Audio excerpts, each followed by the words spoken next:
matin, je suis un peu stressé là.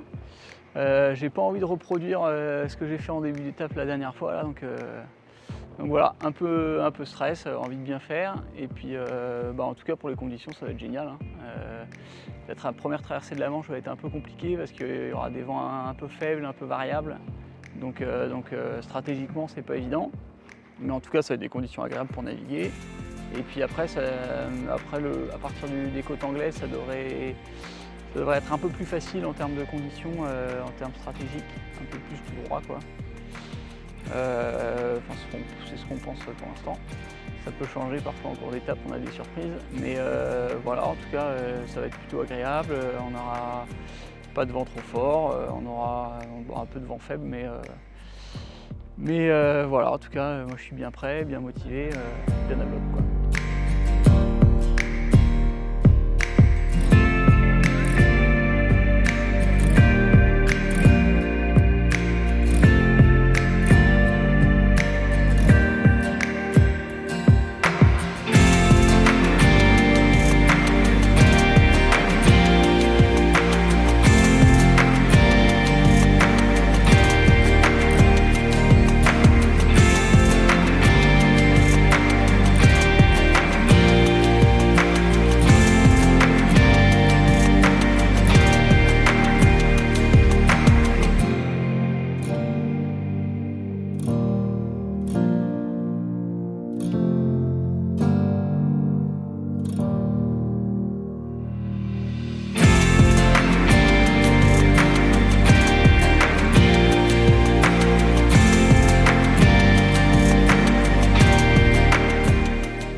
Le ciel est gris, la mer est grise, on est en Manche.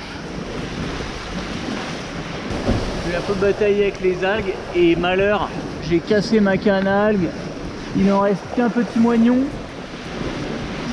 et j'arrive pas à aller jusqu'en bas du safran pour les chasser, les algues. C'est la misère, mais c'est comme ça. Ça c'était dès le premier jour après le départ.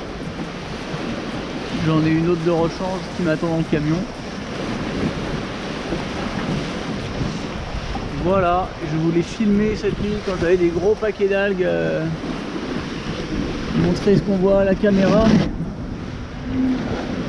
Là j'en ai une toute petite. En voilà qui là. Tac, le haut avec la coque est là, le bas avec le bulbe. Et là on voit une petite algue. Mais elle n'est pas trop pénalisante encore. Le scénario, je le connais bien, je l'ai pas mal refait pendant l'étape. Non, déjà j'ai grillé le départ en fait. Ce qui aide pas, parce que quand on grille le départ, il faut redescendre, couper la ligne, revenir.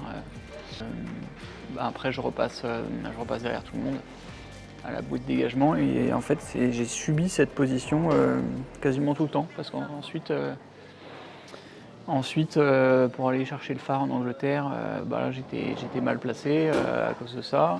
Et par contre, il y a eu un gros passage à niveau, c'est-à-dire que la pointe de start point là en Angleterre, le petit groupe dans lequel j'étais, on est tombé dans une zone sans vent, le vent, il n'y avait plus de vent. Et les premiers, tout le gros de la flotte a réussi à partir avec le vent qui restait. Et donc là, ça a tout de suite créé des écarts énormes, on est resté arrêté, je sais pas, pendant 2 heures ou quelque chose comme ça. Et puis après, c'était un peu le petit train-train, il ne pouvait plus se passer grand-chose. Et donc c'était bâché.